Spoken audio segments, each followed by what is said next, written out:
She never she never invoked a privilege. She never declined to answer. She answered all the questions truthfully, honestly, and to the best of her ability. A lot of information about convicted sex trafficker Ghislaine Maxwell has been rolling in at such a fast pace. Did she name names? Is she going to get a pardon? Will she have to spill the secrets to all of America in front of a congressional committee? Well, I'll tell you what, we're going to get into all this with somebody who knows the ins and outs of a federal investigation and the legal process like this, somebody who was part of the Department of Justice, retired FBI agent Colin Schmitt. Welcome to Sidebar, presented by Law&Crime. I'm Jesse Weber. Hey everybody, this is another Law&Crime legal alert. Did you know that children are being diagnosed with serious conditions like type 2 diabetes and non-alcoholic fatty liver disease, and the research is potentially linking ultra-processed foods to all this? Yeah, well, Morgan & Morgan, they're stepping in to fight to hold these food companies accountable. With decades of experience fighting large corporations, they're ready to stand up for the families who deserve justice. So if your child under 21 has been diagnosed with type 2 diabetes or fatty liver disease, then visit www.forthepeople.com/food or scan the QR code on screen to learn more. The mania surrounding whether or not the so-called Epstein Files will ever see the light of day is hitting a fever pitch because we are learning more information about what some are calling a deal with the devil. Ghislaine Maxwell, the apparent madam and mistress to convicted sex offender Jeffrey Epstein, she's sitting in a federal prison right now in Florida, serving a 20-year sentence for aiding and abetting a sex trafficking scheme. She was convicted in December of 2021 in New York on charges like conspiracy to entice minors to travel to engage in illegal sex acts and conspiracy to transport minors to participate in illegal sex acts. And prosecutors allege that Maxwell procured young girls for billionaire financier Jeffrey Epstein for years. And the government, as we remember, also charged Epstein with sex trafficking, but he died in jail before he ever went to trial. Well, after much fanfare that the Trump administration was going to be releasing all sorts of hidden files related to Jeffrey Epstein, including lists of possible clients, the DOJ instead said there would be no further information revealed publicly. And that caused some serious backlash. They basically said there is no client list, there is no one else that's going to be prosecuted based on the information that they have. And that caused some serious backlash, especially when it was revealed that Attorney General Pam Bondi had reportedly informed President Donald Trump earlier this year that his name might appear in these documents. However, we don't know why. We don't know in what capacity the president might be mentioned. Trump himself has refuted claims that he appears in the files or that he was briefed about it. And remember, just because there is an apparent association with Epstein doesn't mean anyone was complicit in, involved with, or had any knowledge of anything. We talk about that all the time with the Epstein contact list. And by the way, on Monday, when reporters questioned President Trump about his name reportedly being in the files, he called it a hoax. He went on to say that he threw Epstein out of Mar-a-Lago and didn't speak to him for several years because Epstein apparently poached some of his staff from the resort.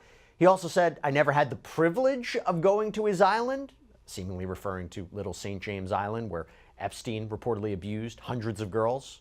People keep writing stories at the time he threw him out of Mar-a-Lago. Can you settle that? What was it about? What caused the breach with him? That's such old history. Very easy to explain, but I don't want to waste your time by explaining it. But for years, I wouldn't talk to Jeffrey Epstein. I wouldn't talk because he did something that was inappropriate. He hired help. And I said, don't ever do that again. He stole people that worked for me. I said, don't ever do that again. He did it again. And I threw him out of the place, persona non grata. I threw him out. And that was it. I'm glad I did, if you want to know the truth. Mr. President, and by the way, I never went to the island, and Bill Clinton went there supposedly 28 times. I never went to the island, but Larry Summers, I hear, went there. He was the head of Harvard.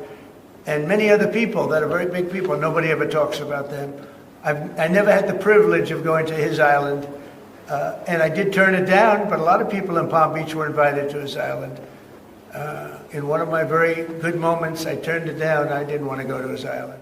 And by the way, what's interesting about him saying that he threw Epstein out because of poaching staff, as opposed to, let's say, because of his involvement, Epstein's involvement with abusing underage girls, that's important, because if he had said something like that, that would have gone to knowledge.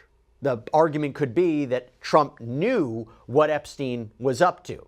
That is not what he said. He basically said his relationship with Epstein was fractured because of him poaching staff. So a completely different issue. That's an important point I just wanted to make note of. Also, by the way, many have asked the question, if there's allegedly no client list, then who did Ghislaine Maxwell traffic all of these girls to? We actually did a sidebar recently with the excellent Rich Schoenstein, digs deeper into what exactly Maxwell was charged with, what she was convicted of, and why her conviction would likely stand. You can go check that out on Law&Crime's YouTube channel right now. But right now also, Maxwell is in the process of appealing her conviction to the Supreme Court on different grounds. We actually did another sidebar on that one too. It centers around her argument that she is covered by Epstein's non-prosecution agreement that he signed years earlier. Again, you can go check that one out too if you're interested on Law&Crime's YouTube channel.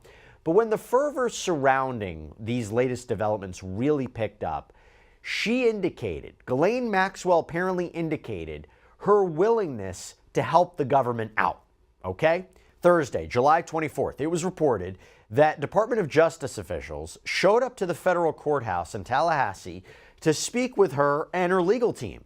Deputy Attorney General Todd Blanche brokered this meeting, saying afterward that the DOJ, quote, will share additional information about what we learned at the appropriate time. Now, Maxwell's attorney, David Oscar Marcus, a friend of Blanche's, he spoke with reporters outside. We had a very productive day today with the Deputy Attorney General Todd Blanche and Ghislaine Maxwell. First, we want to thank the Deputy Attorney General for being so professional with all of us and for meeting with us. He took a full day and asked a lot of questions, and Ms. Maxwell answered every single question.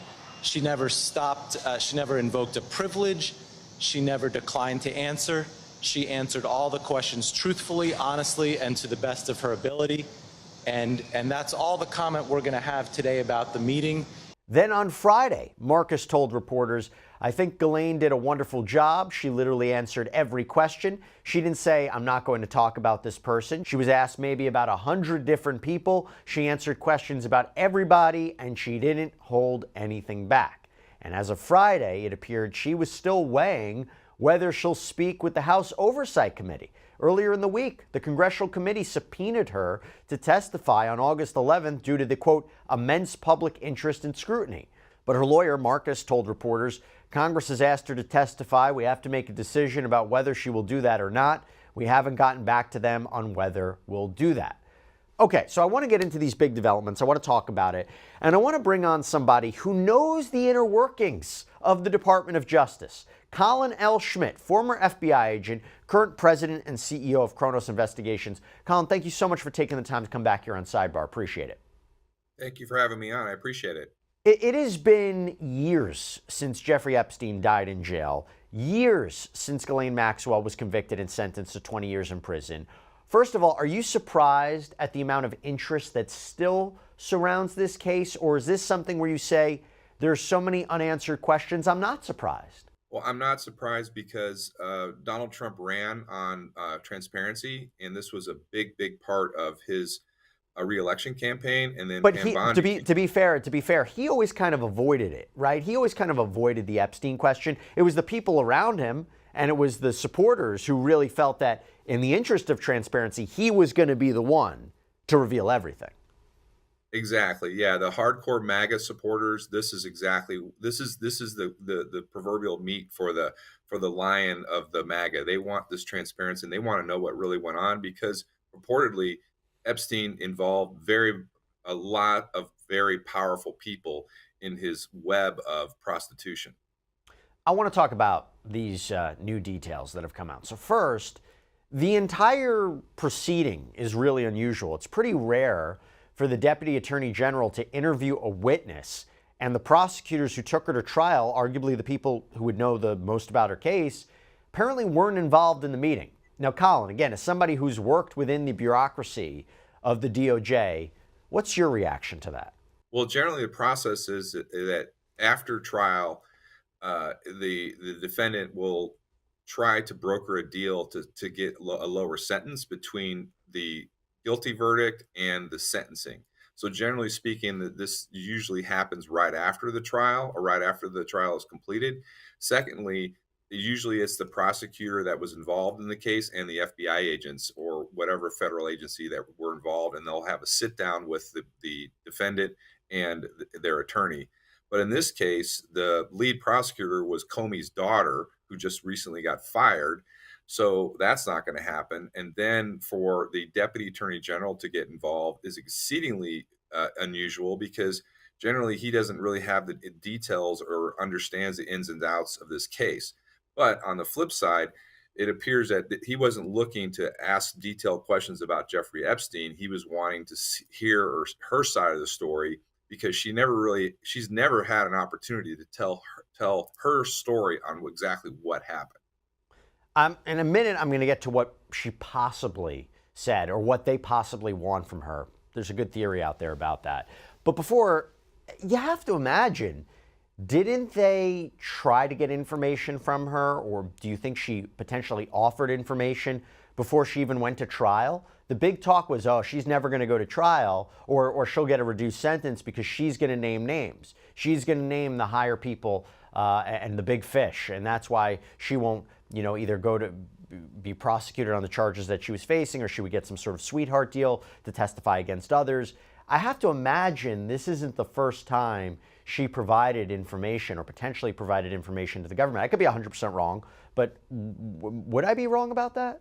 Well, if she going to trial shows that she didn't offer an opportunity to cooperate. And if she cooperated, she wouldn't have gone to trial, and she would have been set up to prosecute or to be a witness against other persons. Secondly, she may have made, or attorneys made, many attempts to cooperate, and they were denied or ignored by the Department of Justice, because ultimately it's the Department of Justice that decides whether they want to talk to her or not. So obviously now they want to talk to her, and they're very interested, and I anticipate they're going to be going back several times with follow-up questions now that the proverbial dam has been broken and she opened up the door. And from the media reports, apparently her lawyer said she gave information on 100 different people. So who are these people? What is the information? And now it's time to start getting into the details. And frankly, if these people were involved in prostitution or harming children, they need to be brought to justice. Does that mean the FBI right now has a unit of agents who are investigating these 100 people? Well, yeah, I wouldn't say a unit. I'd say they have case agents that are following up on these 100 people to corroborate what she said. Because the biggest thing is she's going to try to get credit for what she's saying to potentially get a reduced sentence. So the only way she can get credit is if she has been proven to be telling the truth. And the only way you can do that is the statements she's saying, you have to corroborate that. You have to find other pieces of evidence independent of what she has said to show that she has credibility.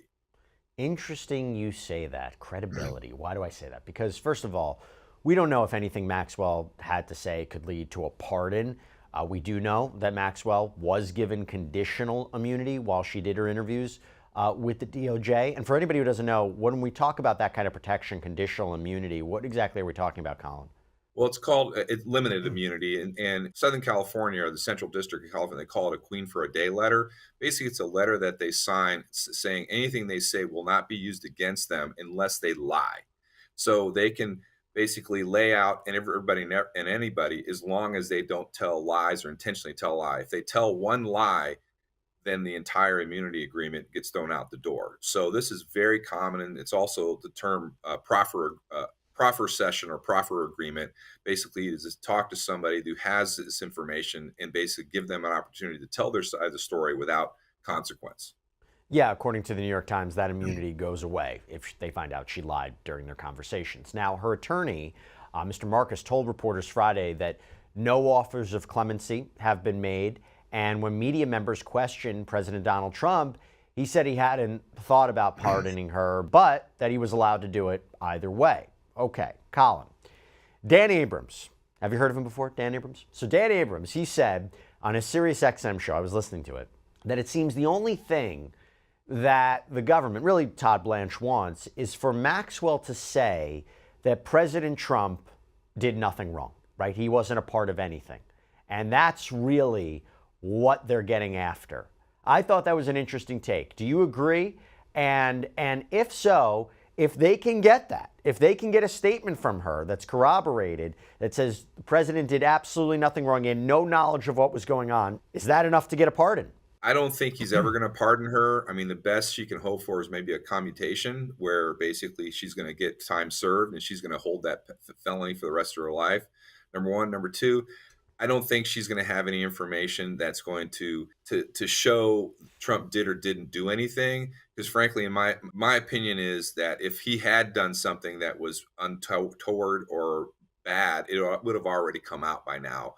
Jim Comey's daughter was the lead prosecutor on this case, and she has certainly had no reason not to push out information that would have been derogatory towards President Trump.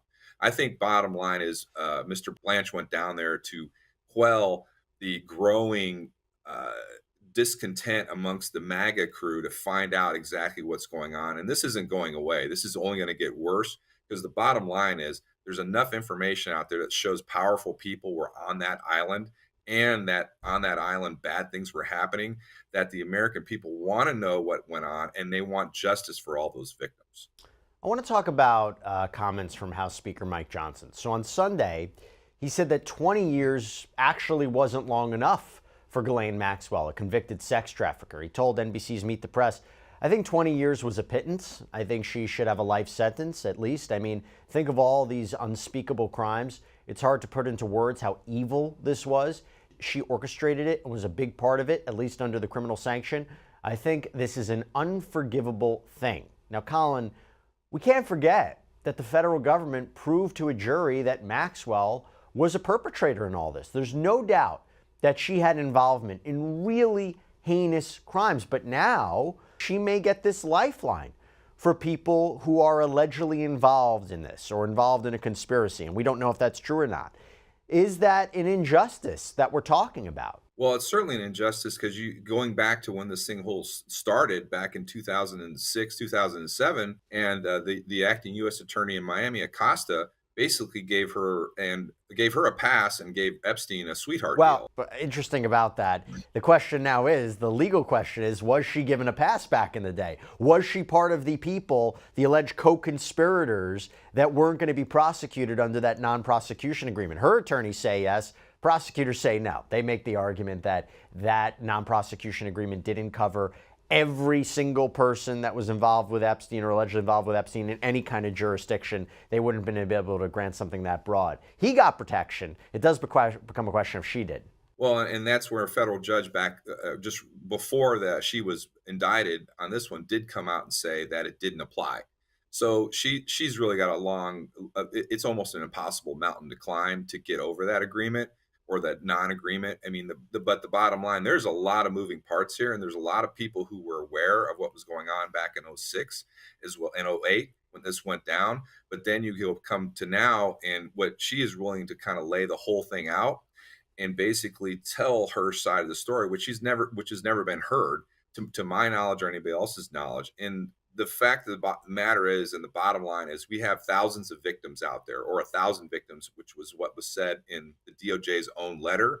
It's time for those victims to get justice, because this is a complete and unacceptable travesty of justice not to give those people a voice. We talk about her account. What does she say? What is she going to say? Her account. It is important to know, talking about credibility, that she was previously indicted for perjury. The government charged her in 2020 because she allegedly lied during a 2016 deposition in a civil lawsuit against Epstein. The charges were separated out from her sex trafficking trial, and the feds eventually dropped them. But former federal prosecutor Joyce Vance tweeted on Thursday, any new testimony she offers is inherently unreliable unless backed by evidence. And Bradley Edwards, who represents Epstein victims and who was involved in the deposition where Maxwell was deposed, told MSNBC last week, we're going to go and ask somebody to tell the truth who was indicted on perjury charges related to this particular topic. Now, does she have information that will potentially help? Yes. Will she be truthful about it? Who knows? So, Colin, is she reliable? Well, based upon the legal standard, no, because you put her in front of a jury, the first thing the defense attorney is going to say is she was already indicted for perjury. She is a known liar. The purpose of this proffer session was to get leads and to corroborate what she's saying. So if she has information against John Doe, well, then the FBI is going to look back into their records or do follow-up interviews to find out if what she's saying is credible. Is she ever going to be used a witness against these other people? She may, but they're not going to rely on her testimony to indict or to prosecute anybody. What do you think about this? Under the federal rules, there's a rule called Rule 35. It's Rule 35 motion. And I wonder if she could be trying for this. It's a motion that lets prosecutors request that a court reduce a person's sentence because of something they did post-sentencing, like helping the government convict someone else of a crime. And she would need to provide, quote, substantial assistance in investigating or prosecuting another person. And usually you have 1 year from sentencing for this to happen, but it can go past 1 year if there was information that was not known to the defendant until later on, or the information a defendant has wouldn't be useful to the government until later on. What are your thoughts on that? I think that's her best chance to reduce her sentence, is to give credible information. And she can always make the argument is, well, I was ready to talk and they didn't come and talk to me. So I think she's going to really try to lean that way. She's not going to get a pardon from President Trump. She's not going to get the Supreme Court to overturn that immunity deal that was made, 15 years ago. This is her best chance. But the bottom line is she has to tell the truth, and she has to have a team of FBI agents that are going to go out there and corroborate everything she's saying and actually follow up on it and maybe prosecute some people. Then she can make the argument that she did give substantial assistance, because if hadn't she told them where the evidence was, they wouldn't have done what they've done.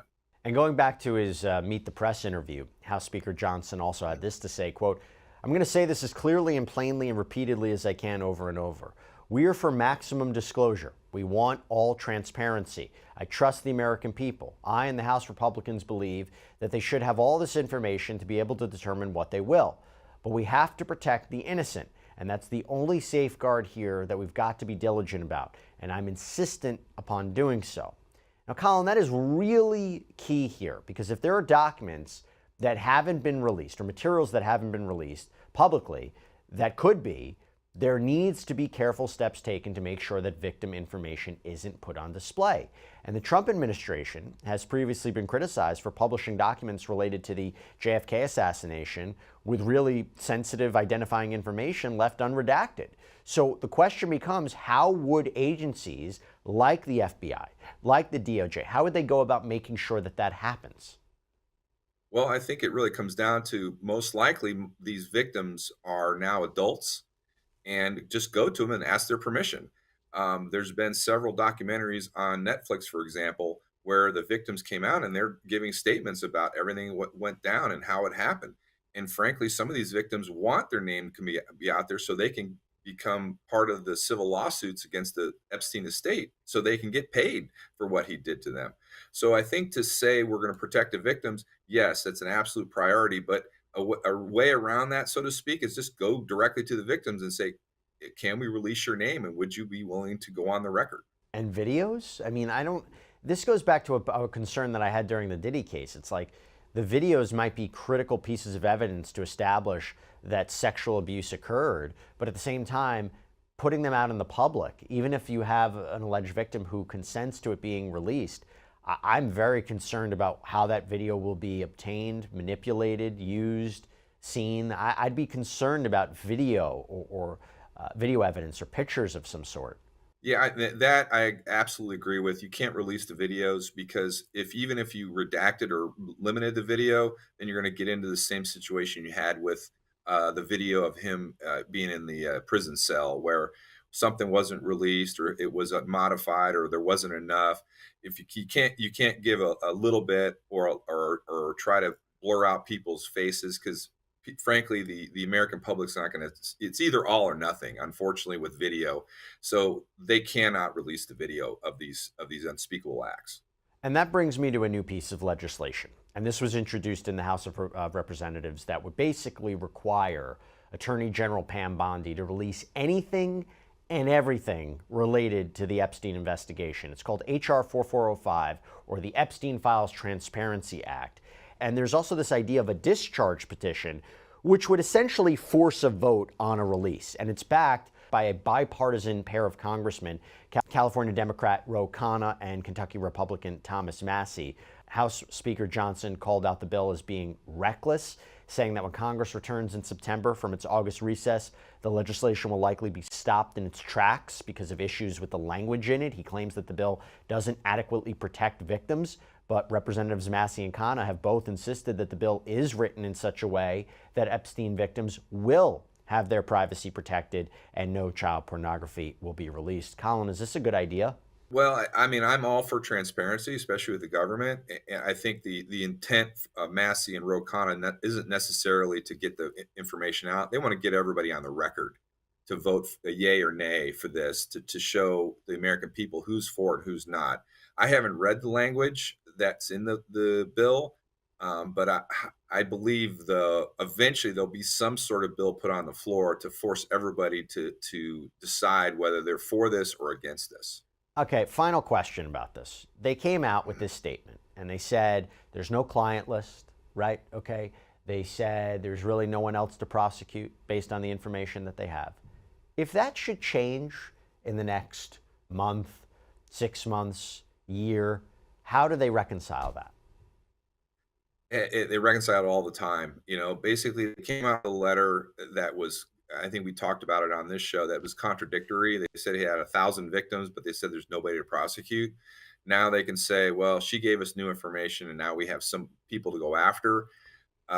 This story is only going to continue to build and grow. There's so many powerful people that are in this story, and that's why the American people are going to constantly push and push and push until we get some sort of resolution to this crazy story. I don't know. Hard to make sense of any of this, but we'll see. We'll keep a careful eye on it. Colin Schmitt, thank you so much for taking the time. Appreciate it. Thank you. I appreciate it. And that's all we have for you right now here on Sidebar. Everybody, thank you so much for joining us. And as always, please subscribe on YouTube, Apple Podcasts, Spotify, wherever you get your podcasts. I'm Jesse Weber. I'll speak to you next time.